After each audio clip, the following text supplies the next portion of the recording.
Every entrepreneur has a story. Welcome to Happy Half Hour with an Entrepreneur, where each episode your host, Brian Carney, will share a drink with a successful business owner and have them discuss their unique journey, gaining insight on what it takes to be an entrepreneur and the different ways to get there. Brian isn't just a beer nerd, he's also the co-founder of River's Edge Advisors, a financial planning firm headquartered in Delaware, specializing in working with business owners. It's time to pour yourself a drink and enjoy a happy half hour with an entrepreneur. All right, my guest today is Joe D'Amico. Joe and his brother Tony own an incredibly successful mushroom farming business called ToJo Mushrooms, located in Avondale, Pennsylvania. ToJo is a fourth-generation family business that was started in 1932 by Joe's great-grandfather. Joe's late father ran the business for 27 years before turning it over to his sons. ToJo currently employs 425 people and sells 850,000 pounds of mushroom every week. For our conversation today, I'll be drinking what I refer to as Old Reliable, a Dogfish Head 60-minute IPA. Being a lifelong Delawarean, we all take pride in the fact that Dogfish Head was started in a small town here and has become one of the best breweries in the entire country. Joe's office building has a fully stocked kitchen, complete with a kegerator. They just had a fresh keg delivered, so Joe's going to be drinking a Victory Dirt Wolf from the nearby Victory Brewing Company, located in Downingtown, Pennsylvania. And with that, I welcome Joe. Cheers. Cheers, Brian. Thanks for having me, man. Yeah, absolutely. I'm glad to have you. So let's get the first question out of the way. It's an easy one. So You have a fully stocked kitchen that I've been in. That's pretty amazing. Yeah. Why don't we talk about what's on tap in the kitchen? What do you have on tap there? I kind of figured you'd ask that question, so I actually jotted down on my notes here like I was going to be a waiter coming to your table. Perfect. So we have a 4-gun tap system in there, and like as you said, we just got done putting fresh kegs in. Right now we have Victory Dirt Wolf, which always goes on the left. So for some reason, Dirt Wolf, that's my brother's favorite beer. So for some reason, it's always on the left. Okay. So we'll go in there, and that's probably the most vicious beer we have in there. Yeah. So I think it's like 8.9 or 8.9%. Yeah, I think it's a strong one. I mean, 2 of these big boys, and that's about all you can handle. and this is my second one. I have to pregame this. So show prep. We call that the far left. So if you go in and you really want to get the party going, we say, just give me one of the far left. That's always Dirt Wolf on the far left. Okay. Next we actually have Dogfish 60-minute. Oh, perfect. And then they put in a Sam Adams Winter Lager and a Modelo Special. Oh, that's perfect. Especial. Yeah, love it. That's awesome. Yeah. Well, good. Well, first, let's start and talk a little bit about ToJo. So tell me a little bit about your business. Yeah, so ToJo was started, as you said, we're 4th generation. My brother and I represent the 4th generation of our family to be in mushroom business, and it's kind of a cool story how it started. My great grandfather, he immigrated here from Italy, and he was a stonemason in Italy. So he came here, through New York City, and ended up in Hershey, Pennsylvania somehow. I'm not very clear how that happened, but he was working there in Hershey, Pennsylvania as a stonemason. And he came across a stone quarry here in Avondale, Pennsylvania, that he purchased in the 1932, around that timing. And because that was during the Great Depression, on the property of the quarry, there was actually mushroom houses that were already erected onto the property. Huh. So during the Great Depression, he was trying to figure out, how do I best provide for my family? And he was utilizing all the resources he had. So he started growing mushrooms as well as, doing the stonemason. And it just kind of evolved from there. My grandfather was a 2nd generation. He took over he actually leased out the quarry to another guy. So he wasn't as much in the quarry business. But he doubled the size of my great grandfather's mushroom farm. So then the 3rd generation came in, my uncle and my father, where my uncle took over the growing operation that my grandfather had started. my uncle then took back the quarry operation, which he still runs to today. Yeah. It's called D'Amico Quarry, so he still operates the quarry. Huh. And then um, at that time, my uncles took over that growing. My dad started his own company at the time, and he named it ToJo after my brother Tony and me, Joe, where he did more of the marketing and sales of the mushrooms. So my uncle would grow all the mushrooms. My dad would buy all the mushrooms from my uncle, and then he would take it to market and sell it. At the time, he was selling a lot of his mushrooms into New York City, into the Bronx, into the Hunts Point market in New York City. So that's kind of how we got started. And as you said, my brother and I are fourth generation.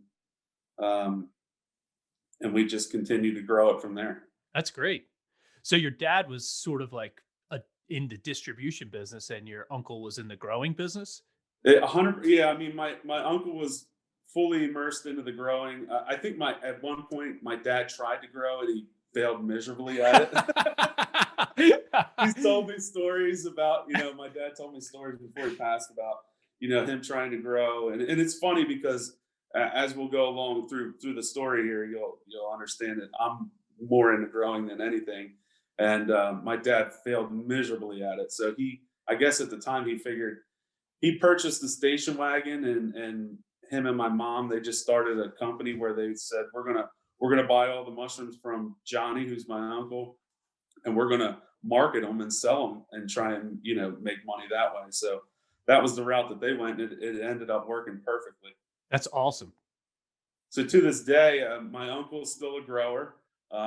He produces roughly 35-40% of what we sell. And he sells 100% of what he grows. He sells to my brother and I under the ToJo label.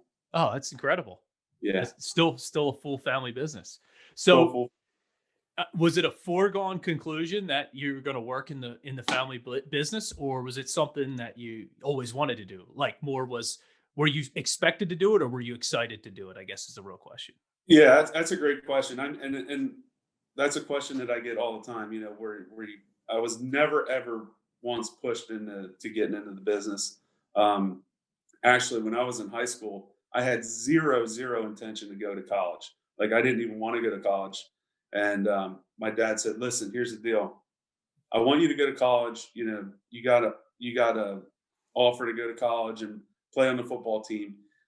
Go to college, play football. If you hate it, you can come back home. But I want you to at least go try it." Huh. And honestly, it was the best thing I've ever done. I mean, I think college is so great for kids. It gives you a chance to get out of your hometown, Right. see other people, see what other people come from. It gave me a chance to grow up. You get out there, you drink, the typical party, and you get that all out of your system, right? You go to college and you get all that out of your system, so that when you get done college, you come back and you get to work. I mean, I had zero intention in completing college, but I ended up finishing in 4 years. I did have to stay a couple summers and do a couple summer school to get done in 4 years, but it was the best experience of my life. And going from something that I thought that I would never want to do is go to college, because I completely hated school, just like most kids. I mean, I wanted nothing to do with school, but the whole going to school, going to college and growing up, I think it was huge for me. Yeah. Well, the college you went to is a little different than most colleges, right? It has a focus in farming. Yeah, so I went to Delaware Valley College in Doylestown, PA, and my brother was actually 2 years ahead of me, and he went to the same school. I actually followed him there. So it's been, he was 2 years ahead of me. His best friend was my roommate freshman year, and I was a freshman, and my roommate was already 21, so he was able to keep the refrigerator full. It was a great experience, and then having my brother there ahead of me, I had already had friends there before I even got there, and yeah, like you said, it's an agricultural school.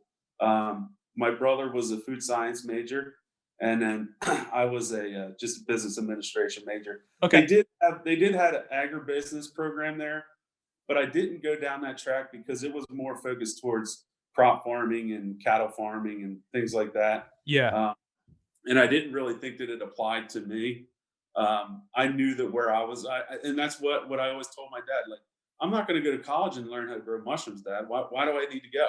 And he said, you need to go to college to learn how to, grow up and Yeah. see, get out there and see what's out there in the world. So, Right. but it was a great experience. College was great. And yeah, that was college. Yeah, of course. So, today, what's your role in the business and what's your brother's role? Do you have two separate and distinct roles that are? Yeah. Yeah. So, basically when I got out of college, I mean, I worked here, for my dad every summer through high school and then through college. And then when I got out of college, my brother had already been here for 2 years. And kind of a cool story. My dad, right before my brother graduated college, my brother tells a story in almost every meeting we go to. But my dad called him one day in his dorm room and he said, "Look, here's the deal. Are you interested in getting into this business? Because if not, I'm going to kind of take a different track. Huh. I would if you are, fine. Mm-hmm. If you're not, fine. But I just need to know so that I can, plan out my future." So my brother said, "Look, I'm interested in coming back, Dad." So my brother came back 2 years ahead of I, and he started working for my dad, and he got involved, fully immersed into the sales and marketing aspect of the business, and he took it to another level of food safety and things like that. Everything that he learned, taking the food science background in college, Right. he brought here. And at the time, my dad made a big hire of a guy that he wouldn't have normally hired if he wasn't looking for the future of the business. So my brother was here 2 years ahead of me. So when I got out of school, I knew that I wasn't involved. I wasn't interested in the day-to-day office job. I didn't want to be sitting behind a desk. Yeah. So I actually, when I got out of college, I went straight home and started working for my uncle. And my uncle was the one that grows the uncle still grows all the mushrooms for us today. Yeah. But so I started working for him for probably, I got out in 2002. I would say for 2 years straight, I worked for my uncle. I helped him. He purchased a new farm very shortly after I got out of college. I helped him start a composting process. And I worked for him for 2 years, which was a great experience. I mean, It's like an apprenticeship. Yeah, that's another thing that my dad always kind of pushed on us was that I don't want you to just come home and work for me because I want you to go see what it's like to work for someone else. Granted, working for my uncle it wasn't much different than working for my dad because I feel like my uncle's a dad to me now. Right. But so I went and worked for him for 2 years. Learned so much from him. I mean, he's one of the probably best growers in the area, and he taught me everything. I mean, he would just every day. All he wanted to do was feed me every information out of his head that he had. Yeah. So that was a great 2 years of my life, and then I actually get choked up thinking about it. Yeah. To be able to wash it down with some dirt. With dirt wolf. So, and as you can tell, I'm like so passionate about our company and our family history that it's like this stuff it comes so naturally to me to talk about. Yeah. So I worked for my uncle for 2 years. Then my father got sick in 2004. He got diagnosed with a rare cancer called multiple myeloma. Mm-hmm. So at the time I was working for my uncle and I was like, listen, I'm going to step back and I'm going to go back and work for my dad. He got sick. He pretty much, he got diagnosed, say today. And a week later he was in Little Rock, Arkansas getting treatment for his cancer. Wow. Wow. Yeah. So I came back. I said, look, I want to go be with my brother. I want to try and do everything I can to help him. So I did that. And then, as time went on, my brother and I had a bunch of different independent growers at the time. And as those independent growers kind of had their transition out and they didn't have a next generation to come in, they came to us and said, "Hey, are you interested in leasing our growing facility Mm-hmm.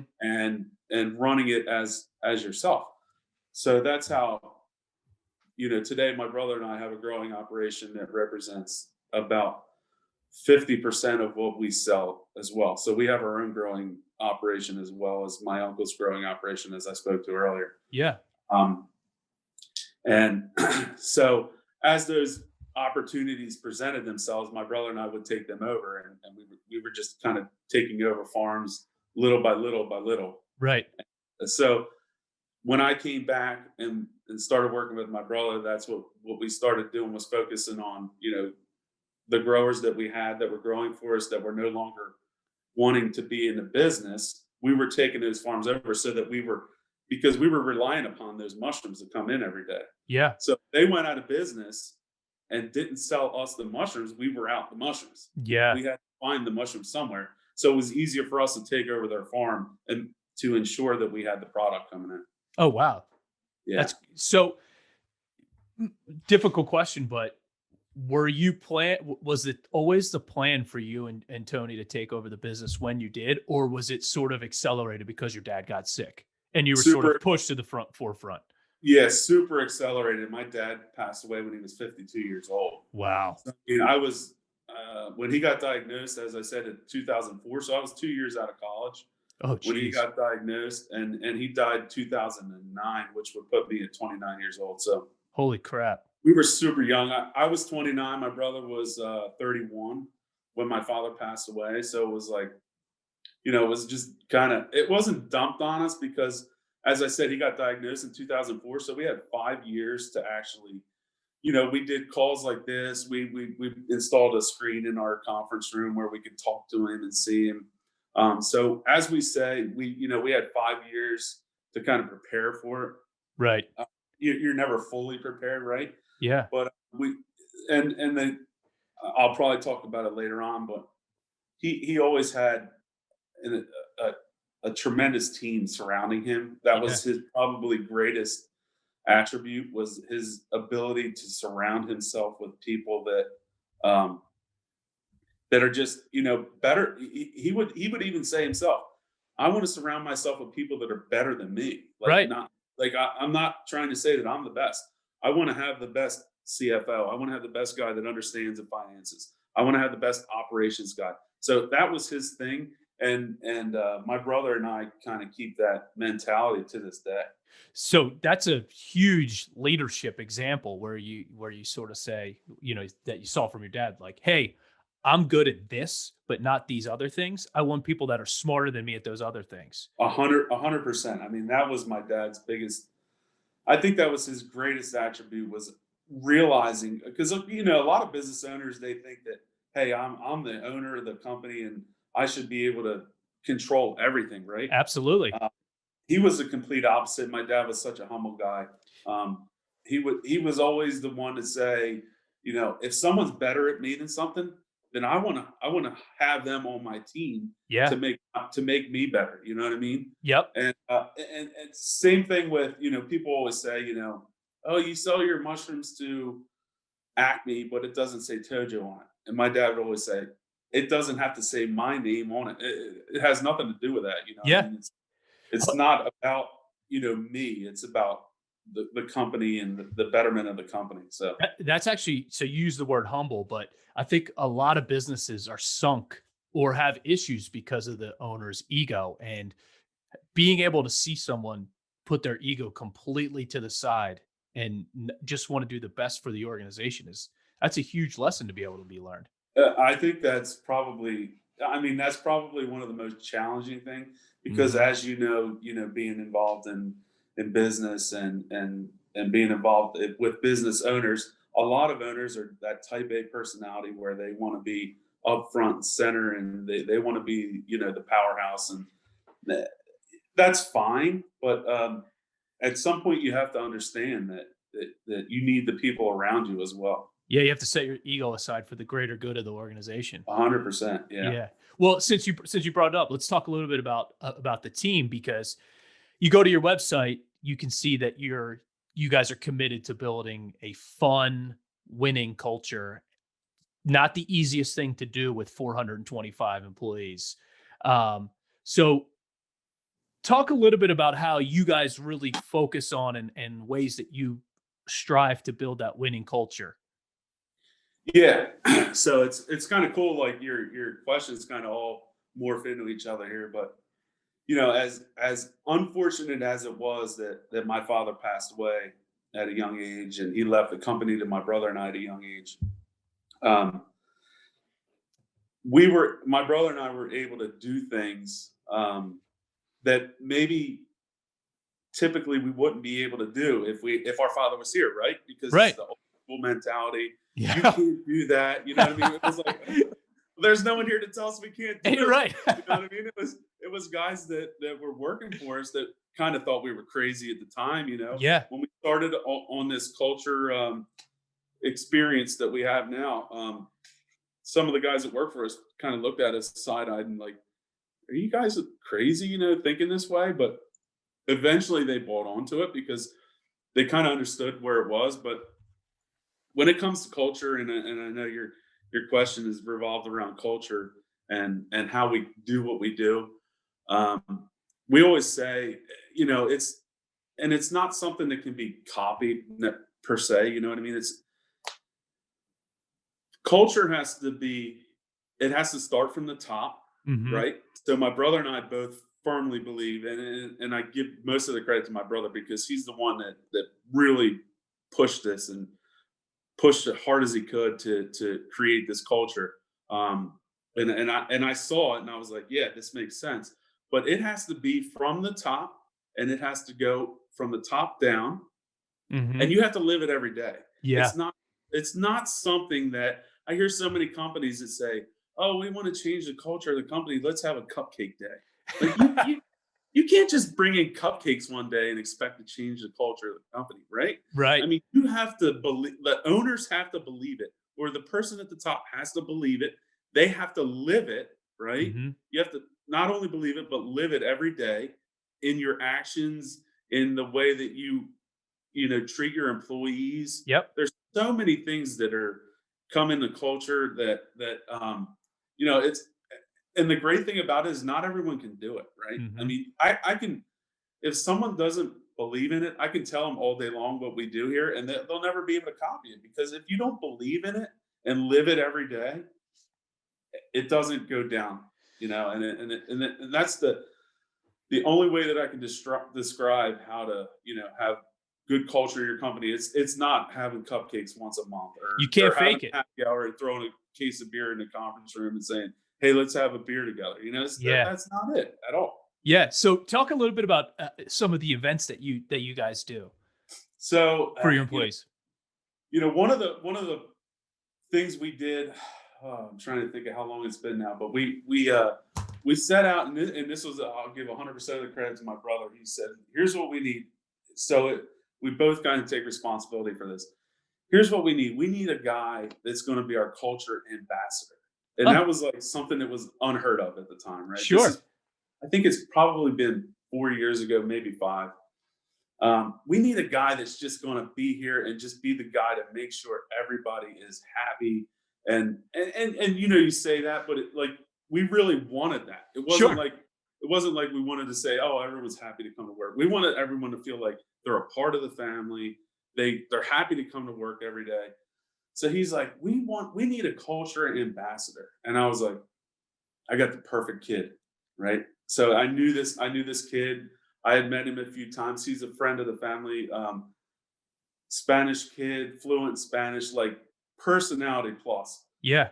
So I called this kid and I was like, "Hey," at the time, I'm like, "Hey, what are you doing nowadays?" And he's like, "I'm actually selling phones for Cricket Wireless." I was like, "Well, would you be interested in coming down and talking to us? Maybe you could, work for us or something." He's like, "Yeah, I'm cutting the grass now. I can get a shower and I can come down there in like a half an hour." So the funniest thing, that kid is with us today. He's in our HR department. He is one of the reasons that our culture is the way that it is today. And I was sitting in the kitchen prior to this podcast, and I was having a beer with him before this. So That's I mean, great. so things like that, so what he does, he organizes. Typically, prior to the year 2020, we would have a celebration day where we would have different vendors come in, French fry truck, Rita's ice cream, taco truck. Tacos were always essential. We've Yep. had Mexican street corn. And we would always have a band, and we would have, face painter, all kinds of things, different things. We would have that every year. We would have what's called Celebration Day, and we would have it all in one day. And I actually have we have a soccer field that we created for the employees to play soccer. It's my backyard essentially from where I live, but it's right outside of our packaging facility. And we would have it out there every year. We'd have a tent, all the vendors. This year with COVID, we kind of had to keep our employees segregated a little bit. Yeah. So what we did was we did a Spirit Week. Oh, wow. Where basically we had the taco guy come in one day, and we would departmentalize. Different departments would start at different times, and they came in and they did tacos. And then the next day we had the donut truck come in, and we gave donuts and coffees to everybody. So we just did something every day for a week, because we didn't want it to, just because of the COVID, we didn't want it to stop. We didn't want that. As I said earlier, we didn't want to just have a box of donuts or something. Right. You wanted to keep that culture moving. We want to keep that. We know how important it is to us, and we do believe it, and we do live it every day. So we wanted to make sure that no matter what, we made sure that our employees knew that we're still thinking about them. That's great. Yeah. That's phenomenal. Yeah. One of the things, obviously you talk about working with your brother. Yeah. So I have two brothers, and Yeah. the thought of working with them every day in close confines of a close office, that leaves a little bit to be desired. So what's it like working with your brother every day? So, funniest thing, I always get the common questions that you're asking me. How have you guys made it 4 generations? And the second question is, how do you two work together every day? So many people say I could never ever work with my brother. Right. Never. To be honest with you, man, I can't imagine life not working with my brother. Like, It's I great. work every day. I mean, he's my best friend, and every day I come in, and our desks are literally 3 feet away from each other. So you can't get closer than that. We have our desks side by side, and a portrait of our father right behind us, looking at us. That's amazing. So, I mean, I can't imagine anything else. And as you said, you asked about our roles earlier. I said that, my role was growing, and Tony's is more sales and marketing. That's kind of morphed into, we built such a great team in sales and marketing where we have excellent employees, and our growing team is phenomenal too, that it allows my brother and I the time to spend together and focus on the future of the company. Sure. Where, to be honest, him and I are together probably, I would say, 100% of the day, other than him going to the bathroom or something like that. We're pretty much inseparable. I mean, everywhere we go, everywhere together.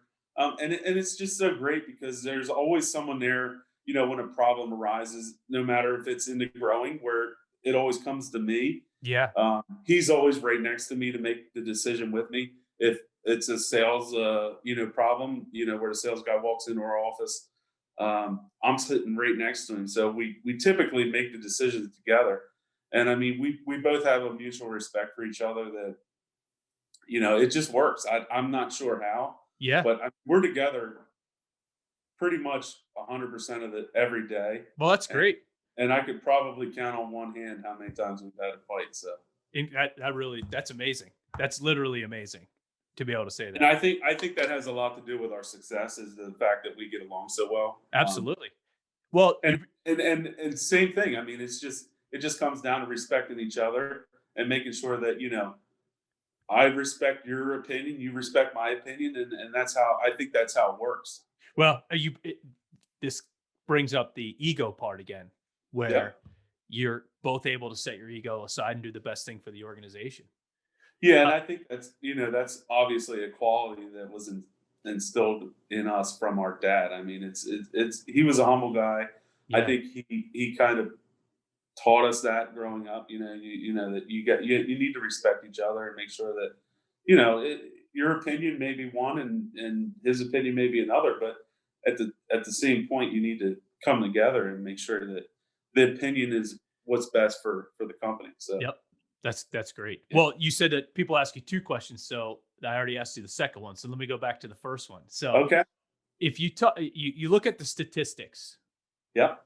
30% of family businesses survive moving from generation one to generation two. Right. Only 12% survive going to the third generation, and less than 3% survive the fourth generation and beyond. So Right. statistically, you guys are already an anomaly, which is amazing. So Right. what do you think the main reason is that not only have you guys survived four generations, but you're actually thriving now and perhaps doing better than the company's ever done? Right. So I actually have a great answer for that question. My great grandfather, when he came over, he started, and then as I said, my grandfather took over. Well, for some reason, my great grandfather had this thing that he would never allow, and this gets funny towards the end. He would he never wanted his sons to be in business together. Therefore, my grandfather had a brother who so my grandfather had his company, and he never wanted them to be in business together. So my grandfather was in business, and his brother was in business as well. Right. My grandfather's sons were my father and my uncle. Yep. My grandfather's brother's sons still are in business to this day, and they sell their mushrooms to us as well. Oh, wow. Now, those two are in business together. My dad and my uncle were never in business together, never once. They each had their own separate businesses, They and I just think work that's together. they always worked together. My uncle sold all his mushrooms to my dad. They always worked together, but they were never their finances were never put together. Yeah. Right now, here's where so then my dad had the business with my brother and I. So here's where the kind of strange part is. My brother and I are in business together. We might not make it past four generations, but that's what I contributed to. None of the generations ahead of us were in business together. Brothers or not, they always had their separate businesses. Him and I have, we're 50-50 owners of this company. Yeah. And as I just explained, obviously we get along very well. Yeah. What happens, I don't know at this point. Our kids are obviously pretty young. We don't know where it's going to go from here, but it's certainly going to survive my brother and I. Sure. If we're fortunate enough to have a kid that wants to get into the business, I'm sure we would definitely pass it down. But I think that does have a lot to do with it. Honestly, I think a lot of times companies are left to siblings Yeah. jointly, and they can't work it out. Like you just said, I don't know if I would be able to work with your brothers. Yep. I understand that, and I hear that every day. I mean, people tell me all the time, like I can't even sit at Thanksgiving with my brother, let alone run a company with it. Let alone 3 feet next to him for Right? 50 hours a week. So that's actually really interesting. So essentially there's always family businesses that were never actually, for lack of a better term, married. Siblings They were never tied together, and honestly, I firmly believe, because here's the thing: if I look at my father and my uncle, who had two separate businesses, you know, they were different personalities, no question about it. My uncle had a different thought pattern than my father. My father always wanted to. So just to kind of elaborate, and I don't want to go too long. I don't know how Sure. much time, but my father was always the type to to build a team around him and hire the, people to help him. My uncle was always the type, and there's nothing wrong with either way of these. Right. And I fully respect both aspects of this. My uncle was always the type that if I want to do it myself, I want to be there, I want to be hands-on. And to this day, he is that way. Extremely successful at what he does. And I think it's because of the way he is. Yeah. As I said, there's nothing wrong with either way, but they were complete opposites. Yeah. And I don't think they would jive together. Yeah. If they were partners in business, it may not have survived because of their differences in theory. Yeah. That makes a ton of sense. I mean, if to be able to run two businesses two separate ways is a lot easier than run one business 100%. Yeah. 100%. Yeah. When you look back at your career, Mm-hmm. what do you think the lowest point was? For sure. I mean, this goes without saying. The lowest point is when my father passed away. I mean, as I said, I was 28. My brother was 31. We were kind of young in the industry. At the time, my father had his team, which, and till today, we still have people that work for my father that still work for us today. We have people that have been here 30, 40 years. So it was tough. I mean, my father passed away young. As I said, he was like 52 years old. Yeah. When you're 40 years old, you look at that and you're like, holy smokes. Far away. You're right. But the hardest thing for my career was that day that he was no longer with us, and Sure. and my brother and I were here, and we took the reins, and here we are 28 and 31, and we have employees that are working for us that are our father's age, that our father hired, and they're the same age as him, and it's like, this doesn't feel right, and do they respect us? It was always, I don't. And honestly, never ever did we get the feeling that they disrespected us. Sure. But it was always that feeling like, I'm 30 years younger, 20 years younger than this guy. Yeah. Like, why should he respect me? You know what I mean? That's a little imposter syndrome, a little bit, where you think that, I get it. That makes a ton of sense. So that was by far the lowest point. The lowest part of my professional career. Well, let's kind of flip to the other side. So yeah, you've gotten to do a lot of fun things for your job, as part of your business. Is there anything that sticks out as one of the most fun experiences that you've had? Yeah, I mean, the produce industry, and not everyone understands this because not everyone's in the produce industry, but produce industry is full of people that are just like-minded and just super cool and fun. And so we have, several different shows every year prior to COVID, obviously. Sure. But we would have shows every year that were just incredibly fun. I mean, Produce Marketing Association has a show every year, a retail show and a food service show. The food service show was always in Monterey, California, or, San Francisco area, where we would go out to California. You can play golf at the beach and all that. But the people that are in this industry are phenomenal. And, at that show, there's produce companies that'll put on private concerts for, they had Kid Rock and they had Pitbull one year, and they had, just different private concerts that with like 2,000 people. That's like at the House of Blues in Orlando. It's like, this is there's like hardly anyone here. And then the funny part was as Pitbull is one of my favorites. And one year they had Pitbull at this private concert, and literally like 60% of the people had no idea who he was. And I was there like a teenage little girl. Having a time of my life, because there was hardly anyone there. Yeah. And like, so a lot of the older people were like, who even is this guy? Right. But I think, the travel and being able to connect with, a lot of the people within the produce industry That's the greatest thing for me. Yeah, you don't always get into industries that have a collegial relationship where people really want to help each other. So that's great that the produce industry is like that. It's totally like a fraternity. I mean, Yeah. it's like my brother and I are good friends with like onion farmers and potato farmers and just different people within the industry that are so like-minded that it's like, I'm sure for you, if you go to a financial conference, it's not like you're buddy with, Yeah. with some accountant. I can tell you Pitbull doesn't show up to those to talk about taxes. Let me ask you one more question before we run out of time. So you have, three young children. Yeah. How, obviously running a large corporation, a lot of employees. Yeah.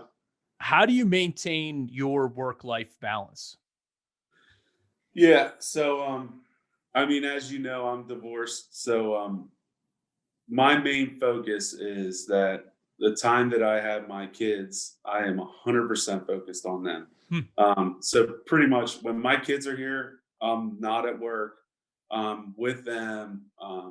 We're doing different things. And I think that's probably the greatest thing that came out of it is that it gave me a sense of realization that like you need to be present for your kids. So the work-life balance for me to ask me is a little different than to ask, someone who's in a marriage or things Right. that, it's like when I have my kids, I'm 100% with them. Yeah. So you're all in when they're with you. I'm all in when they're with me. Yeah. And I mean, they're with me probably 40% of the time. Every other weekend, I have them, and every Thursday night I have them, and every other Tuesday I have them for dinner.